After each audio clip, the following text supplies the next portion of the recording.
Welcome to the How to Be Awesome at Your Job podcast, the show where brilliant professionals share how to sharpen the universal skills required to flourish at work. Enjoy more career fun, wins, meaning, and money with your host, Pete Mockaitis.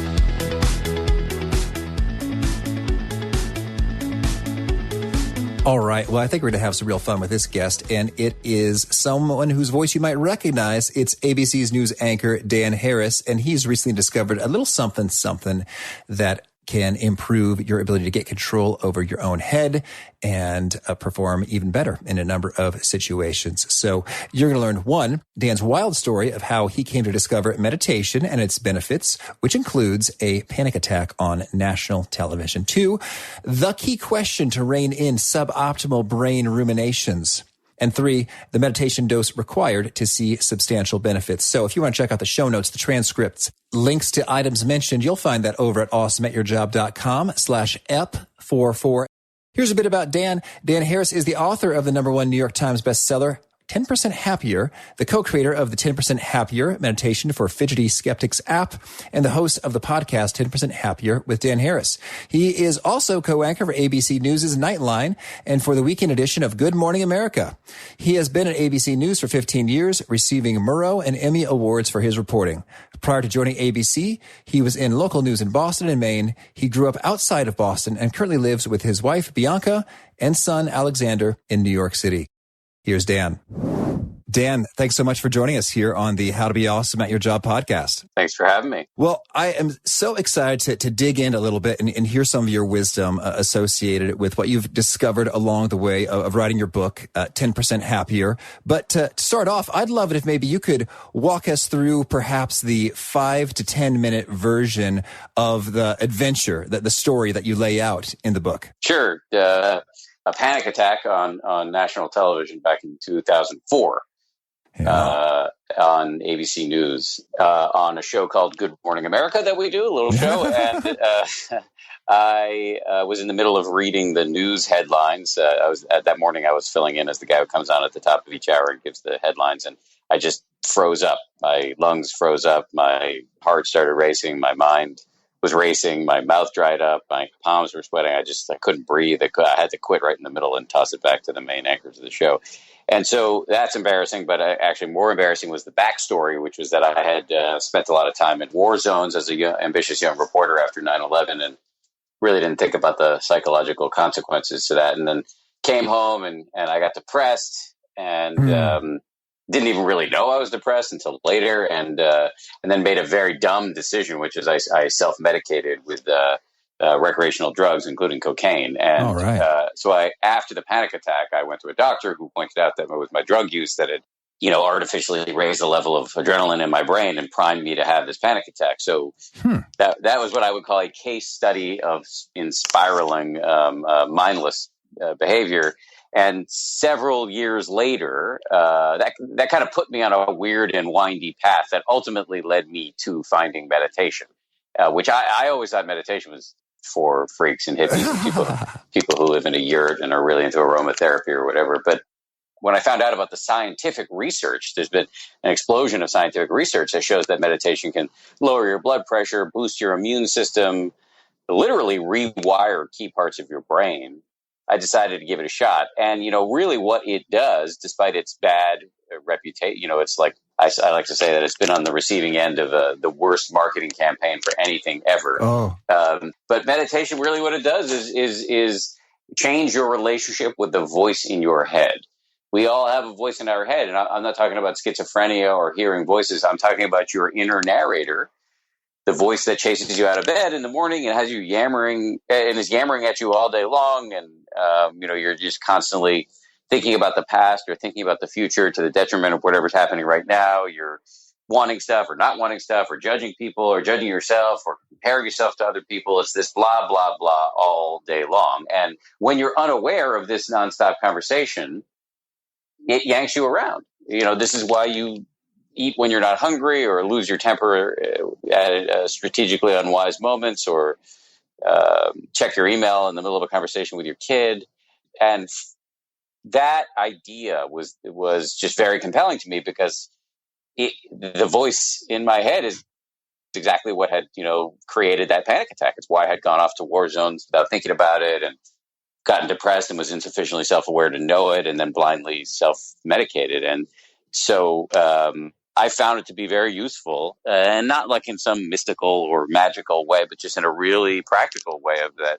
It helps me stay more focused, and it helps me be less yanked around by my urges and impulses and emotions. And so I wrote a book about it called 10% Happier, and it's kind of turned into a mini industry where I have the book, and I go around the country speaking about it. And I also have an app that teaches people how to meditate called 10% Happier. And all of it is really designed for people who are fidgety and skeptical, who don't think they can do this or don't think it's for them. And I am out to show that you can. Well, that's fun. And thanks so much for developing the stuff and putting it out there. And I think that we're a great fit here, because it sounds like, you were an ambitious, hard charging, motivated kind of a professional. And we've got many such listeners here who fall in that boat and may have similar thoughts to you. Meditation, I don't know about that. So could you maybe paint the picture for what was going on with that voice inside your head before, and then what encounters did you have that changed your mind to take on this practice? And now what's the voice in your head like today? Yeah. So I was raised, my father's, a really ambitious, successful academic physician at Harvard, actually. And he had an expression that I really took to heart, which was, the price of security is insecurity. So, I come from a family where worrying is venerated.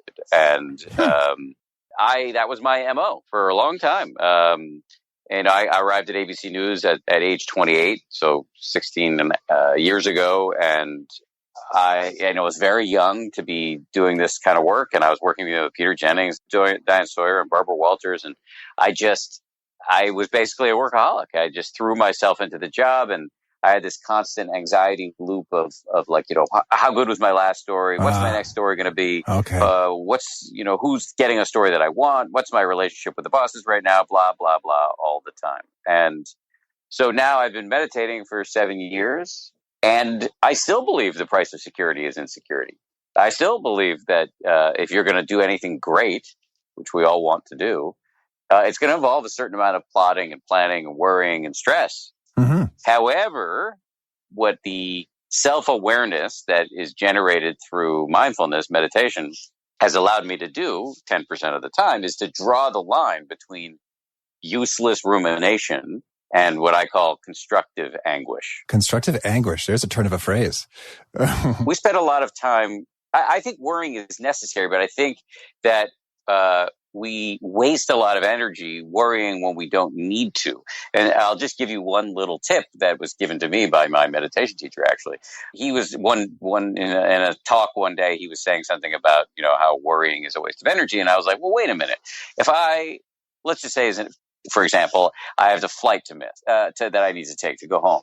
If I miss that flight, that's going to create a lot of problems for me. Yeah. So am I wrong not to worry about it? He's like, absolutely fine. I get it. That is something to worry about, I guess. But he's like, on the 17th time that you find yourself running through all the awful ramifications of missing that flight, maybe ask yourself one simple question. Is this useful? All right. That is very good advice, because if you can figure out when to cut short your worrying and move your attention onto more constructive areas, you will be you'll have much more energy, and you will be much more resilient than those against whom you are competing. Oh, I love it. So now, is this useful is a powerful question. And so I'm imagining then you might say, no, it's not useful, but I can't help myself. Is that what you're saying? Is the meditation kind of gives you that kind of power, that mental muscle to quiet it and put it in its place when you realize it isn't serving you? And what meditation does is help you wake up to the fact that you're going down the rabbit hole with useless hand-wringing over something like a flight. Like, you just wake up from the dream, the nightmare, the internal hell you're creating for yourself with all of these sort of like, oh, I'm going to miss this flight, and then I'm going to be tired when I go into the job, tomorrow, and then I'm gonna get fired, and then I'm gonna be living on the street. It's like that's the way our minds work. We just flash onto this horrible future because of some potential bad thing. We create these alternate universes and we're not even aware of it. So what meditation does first is just wake you up to a thunderously obvious fact, which is you have a mind and are thinking, and that these thoughts aren't necessarily connected to reality. And so that you have the ability to step out of the traffic of your own mind and just to view what's happening with some non-judgmental remove. So in the moment when I'm worrying too much about missing a flight, the first thing meditation helps me do is see that it's happening, wake up from this little dream I'm in or nightmare that I'm in, and then ask the question, all right, is this useful? Have I thought this through every possible way? Do I have a plan, a contingency plan, a plan C? And should I move on to like maybe getting some work done or enjoying this coffee I'm drinking or any number of other things that would be a better use of my time? So that's the first thing it does. But then you correctly raised the issue of like, okay, what if you can't stop worrying? Meditation is not thought control or mind control. You can't. We don't actually. This is one of the mysteries of the universe. We don't actually know where our thoughts and emotions come from. They come out of a void. So I don't think you can control what happens next. What you can do is be more awake so that when it starts again, you can say what Ronald Reagan said to Walter Mondale in the presidential debate in 1984. There you go again. And you don't have to bite the hook and act on it every time the moron in your head offers up a terrible suggestion. Okay. So, well, that sounds very appealing to have less entertaining of the moron in my head. So could you also walk us through a little bit of the neuroscience research associated with the benefits? And you recently tweeted that they're bringing some more meditative practices into the Army. What are the results that are popping up there? Yeah. So I don't know if I could cite this with 1,000% accuracy. So just let me. Oh, sure. So just take what I say with a grain of salt. But the neuroscience is really interesting.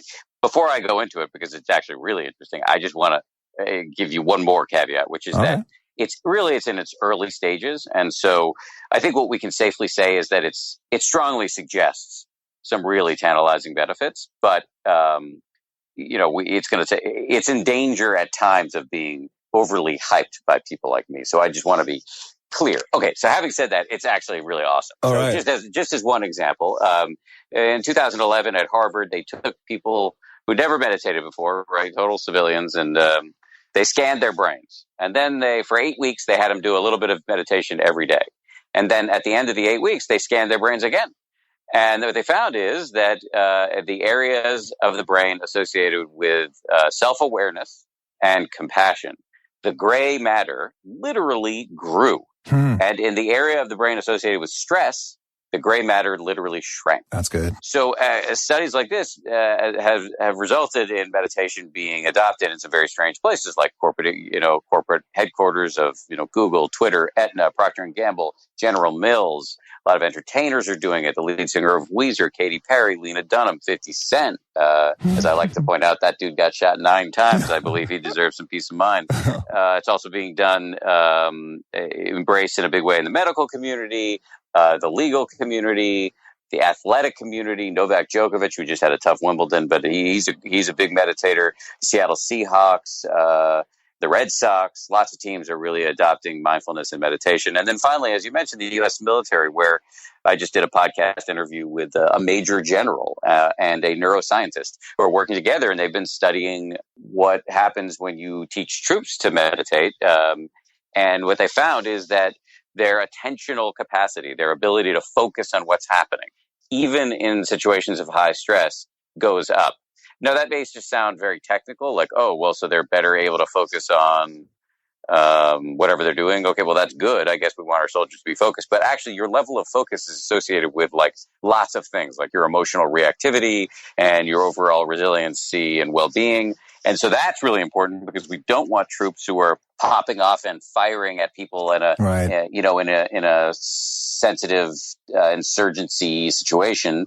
We want them to be very mindful and effective. And we also want them to be resilient when they come home and less prone to the scourge of PTSD. And so we're at a situation now, this Major General said, where we may end up in the not too distant future with a U.S. Army where meditation is part of basic training. Oh, that's quotable.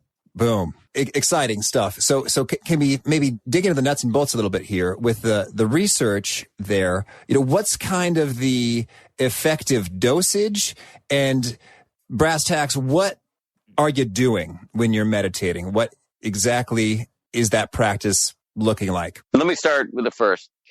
Here's another caveat, just briefly, that the word meditation is a bit like the word sports. So it describes a whole range of activities. But when I talk about meditation, I'm talking about mindfulness meditation, which is the kind of meditation that has been studied the most in the labs. And it is derived from Buddhism, but has been thoroughly stripped of any of its religious jargon or metaphysical claims. So it's very thoroughly secularized. And it's really simple, as you're about to see. It's got three, for beginners, the first three steps are: one, to sit comfortably. You don't have to sit with like cross-legged or anything like that. I sit in a chair. And many people close their eyes, although some you don't have to. You can leave them open a little bit if that's easier. And then the second step is to just bring your full attention to the feeling of your breath. Wherever you feel it coming in and going out. You pick a spot wherever it's most prominent. Usually it's your nose or your chest or your belly, and you're just feeling your breath coming in and going out. And then the third step, this is the key. This is the thing most people ignore, but this is the key. As soon as you try to do this, your mind's going to go nuts. You're going to start thinking about, what am I going to have for lunch? Why did I say that dumb thing to my boss? Why did Dances with Wolves beat Goodfellas for Best Picture in 1991? Where did gerbils run wild? Whatever. You're just going to go crazy. And the whole game is to notice when you've become distracted and to start again and again and again and again and again. And that is a bicep curl for your brain. And this is what shows up on the brain scans. It's also, I should say, it's a radical act, because you're breaking this lifetime's habit of walking around in a fog of rumination and projection. And you're actually doing this. You're actually just focusing on what's happening right now, which we almost never do. And so I just want to emphasize this again, because I hear a lot from people that they feel they cannot meditate. I get it. I know it's good for you, but you don't understand. My mind is so busy, I could never do it. This is what I hear every day. I call this the fallacy of uniqueness. The good news and the bad news is you are not special. Welcome to the human condition. Everybody's mind is crazy. If it weren't that way, we wouldn't need meditation. The goal is not to clear your mind. That is impossible unless you're enlightened or dead. The goal is to focus your mind for nanoseconds at a time, and then every time you get lost, you start again and again and again. And this, I find, when I tell people, is hugely liberating and encouraging for people. That the meditation is not about reaching some special state. It's about feeling whatever you're feeling right now without getting carried away by it. That's what you're learning over time, is just to see. Again, it's nothing magical. It's nothing mystical. It's just you're building this telescope that goes inside, where you're able to just see what your body and mind are doing at any given moment, so that you aren't at the mercy of the malevolent puppeteer of your ego.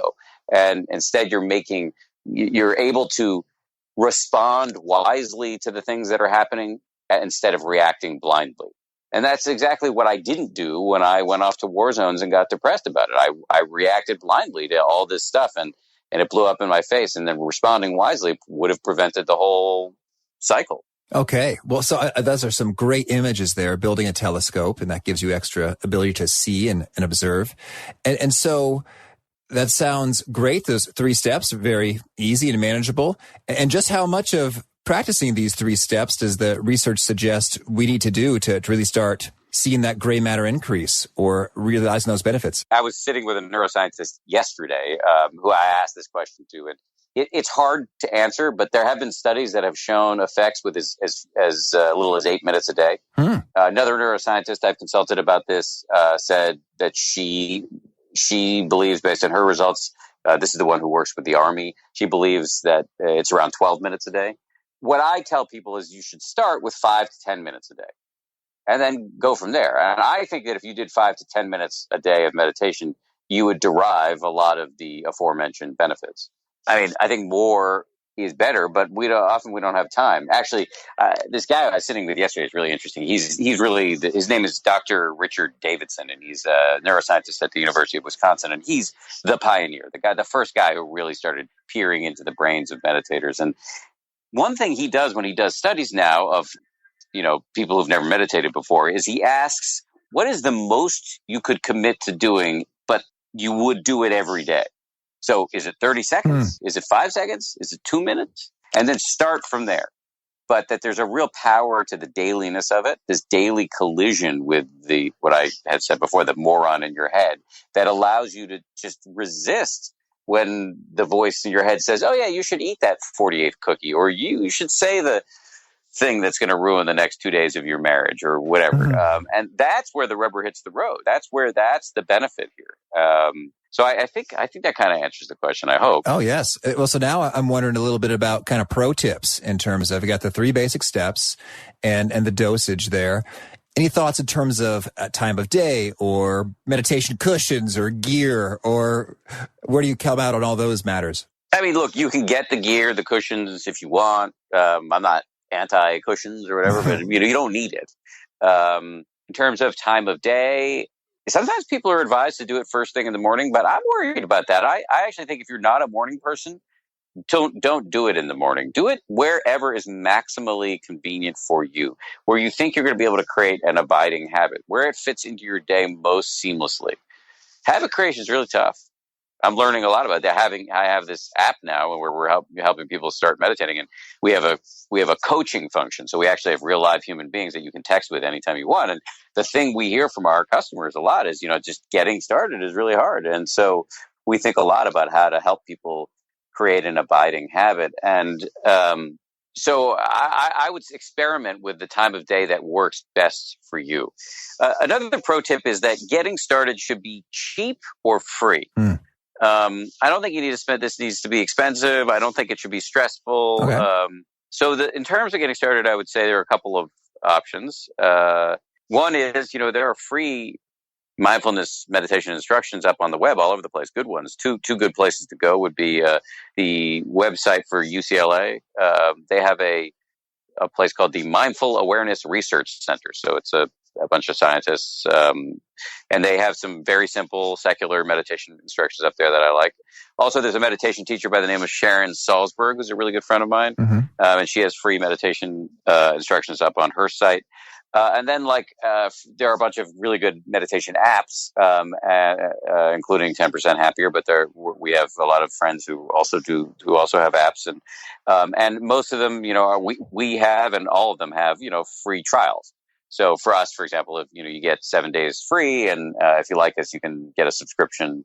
But frankly, if you did our 7-day free, you'll know how to meditate by the end of that, and you'll be able to use those meditations in perpetuity. So you could use our app forever, and you won't pay us anything, which probably makes me the worst businessman ever. But I really, my thing is, I do think this is the next big public health revolution, and I just want to be part of it. And so I think the most important thing is to get started and to know that's doable, and it shouldn't be taxing on your wallet. One other thing, if you really want to, I think really a great option, especially if you live in a city where these resources are available, is to go to a class. I think being in the presence of other people who are trying this and having access to a teacher who you can ask questions of is really useful. And so there are, a lot of places. If you look up mindfulness-based stress reduction, MBSR, this is the secular meditation protocol, and there are teachers all over the country that run classes. And if you live in New York City, there's a place called MNDFL, which stands for mindful, and they have classes, teachers from all sorts of traditions. Most major cities now have a lot of major cities now you're seeing meditation, so-called dry bars popping up, and those are good places to learn. So anyway, those are the pro tips. Well, thank you. So tell us, is there anything else you want to make sure you share before we shift gears and talk about some of your favorite things here? No, that's good. I think you asked all the right questions. I appreciate it. Oh, shucks. Well, that means a lot from a newscaster. I'll take it. Thank you. Start us off. Could you share a favorite quote of yours, something that you find inspiring? The quote sometimes attributed to Lincoln. When I do good, I feel good. When I do bad, I feel bad. That's my religion. I like that. Compassion is an undervalued thing in our society, either because people feel like it's an empty bromide or because we're lectured about it by religious leaders who then turn out to be corrupt, or because, I don't know, we feel like it may not be applicable in our daily lives, in our competitive jobs, et cetera, et cetera. But actually, there's a very self-interested case for not being a jerk. And that is that it feels bad to be a jerk, whether you're aware of it or not. Even if you're unself-aware and you're being a jerk, you will affect your mood. And so the religion that Abraham Lincoln lays out, I think, is a really good way to live your life. Oh, thank you. And how about a favorite study or piece of research you find yourself point to often? Well, the Harvard one I like a lot. But there's another one that was done at Yale that took people, long-term meditators, and they looked at their brains, and they found that, so for most of us, we have a part of our brain, sort of an interconnected set of brain regions known as the default mode. So it's our default mode when we're like thinking about ourselves or thinking about the future, thinking about the past. We're just like, our mind is wandering. So we live a lot of our life in our default mode, or with our mind wandering. It's actually been, as a side note, there's another study that shows that when your mind is wandering, you're actually less happy than when you are than you are when you're focused. And what this study at Yale found is that meditators, they have a different default mode. That actually, when they're meditating, the default mode goes quiet, and that actually their default modes are quiet even when they're not meditating. These are, again, longer term meditators, but I think this is available to any of us who just start a habit over time. The amount of mind wandering you do, the round of sort of senseless rumination that you're doing will go down, and you'll be showing up for your actual life. Oh, that sounds very appealing. And how about a favorite book? There's a book the book that, to me, that really got me interested in meditation was a book called Going to Pieces Without Falling Apart by a shrink in New York City, Dr. Mark Epstein, who writes about the overlap between psychology and Buddhism. And he does it in a very sort of non-froofy, science-based, clinically based perspective from a really smart guy. So that actually was the book that was a big turnaround for me personally in my path, that helped me see that this meditation thing that I had always written off as ridiculous actually could be useful. Okay. And how about a favorite tool, whether it's a hardware, software, gadget, something that just makes you more effective? My wife just got me an iPad Pro with a keyboard that actually has been much easier to lug around than my laptop. And I found that it's really been extremely useful. Okay. And how about a favorite habit? I might know what you're going to say to this one. Yeah, I mean, obviously, meditation. It's number one. Yeah, but I would say, I have an 18-month-old kid, and I walked into the apartment a little while ago after lunch, and I have a bunch of things to do, but my kid was sitting in the stroller getting ready to go out with his nanny because his parents are off at work, and I was just popping in for a second. And I had a pivot point there of like, okay, I could either kiss the baby and just go to work, or I could bring him out of the stroller and kick the ball around with him for a little bit. And my habit is, when you have a chance to play with your kid, play with your kid and catch up on the other crap later. And so time with your kid is always time well spent, I've found, as a new dad. So that's one habit. The other habit that I think may be more applicable to everybody, because not everybody has kids or not everybody has little kids. So I live in New York City, and there are a lot of homeless people. Every when I walk to work, I pass a lot of homeless people. And it was pointed out to me by one of my teachers that, ignoring them, which is what we all do, it actually takes a psychic toll. Actually, if you're aware enough of what's happening in the moment when you ignore a homeless person, it doesn't feel good. Yes. And so I started getting ones out of the bank, like 200 ones at once, and carrying them around with me. Just as an aside, the first time I went in to do that, the teller, I was like, "Hey, can I have 200 ones?" And he looked at me and said, "You partying tonight?" Yeah. So he thought I was going to a strip club. I've gotten that before as well. So do you do this thing with the ones? Well, I mean, whenever I've had occasion to get a lot of ones, whether it's for homeless folks or just a lot of people try to split a tab coming up soon, everyone just infers naughty things about me. Yes. So he thought some naughty things about me, which is funny. But so my wife and I now, we have a couple stacks of ones laying around the house, and we've just always filled our wallet with them. And then, my habit is I just hand them out on the way to work. And you'll notice that you'll have thoughts like, is this person going to just use them for drugs, or what are they going to do with it? But like, I just keep coming down to A, I know they need it more than I do. Right. And B, it feels better to give something away. There's a little dopamine hit associated with that than it does to ignore them. And so I found a very life enhancing habit. Oh, thank you.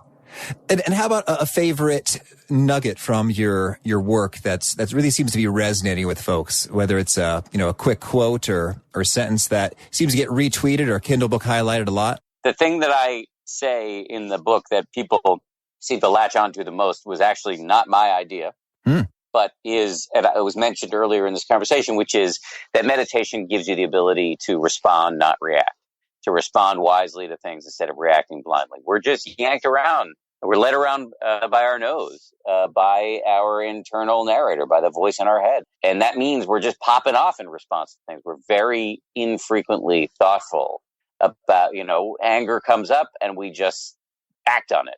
And what meditation does is allow you to have like an internal meteorologist that can see the storm coming before, it makes landfall and you do something stupid. Or you can catch it earlier than you might. And look, to quote a friend of mine, cutting down on the half-life of anger is incredibly important. Like the difference between the amount of damage you can do in 2 minutes of anger versus an hour of anger is incalculable. And having this practice in my life that helps me catch it earlier is just, really, really useful. Oh, thank you.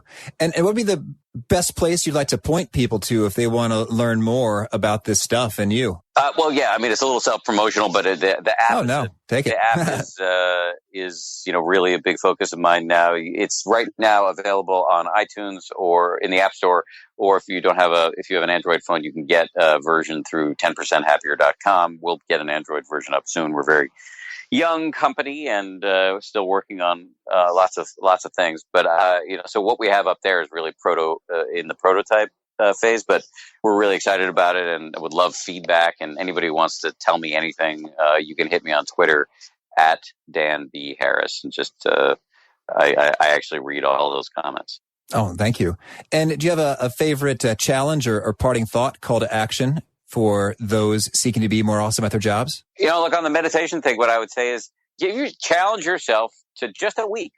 Can you do this every day? We can help you with that challenge on the app, or if you don't want to download an app, you just want to tell yourself you're going to do it. Just say, I'm going to do some increment, a short increment every day for a week. And what happens? I know very few people. I know, a lot of people starting and fall off the wagon. I don't know anybody who's done it, given it a consistent shot and said, yeah, this is crap. Okay. That'll do it. Well, Dan, thanks so much. This has been a real treat, and I wish you tons of luck and that you become 10% happier or even more as you keep on chugging through this. I believe the 10% compounds annually. Oh, that's nice. Perfect. Thank you. Thank you. Okay. A couple minutes a day, bringing some attention back and back and back. A bicep curl for the brain. I really liked that notion. So if you want to check out the show notes, the transcript of things mentioned, that's over at awesomeatyourjob.com/ep44. If you haven't already, please punch the subscribe button because you're not going to want to miss our next guest, Emmanuel Gobio, who has some really cool perspective on collaboration and the real organizational chart. Hope to catch you next time. Thanks for joining us for today's episode. To get the most out of this conversation, visit awesomeatyourjob.com to find today's show notes, transcript, and infographic summary cheat sheet. For more entertaining professional skill sharpening, be sure to subscribe to catch the next episode of How to Be Awesome at Your Job.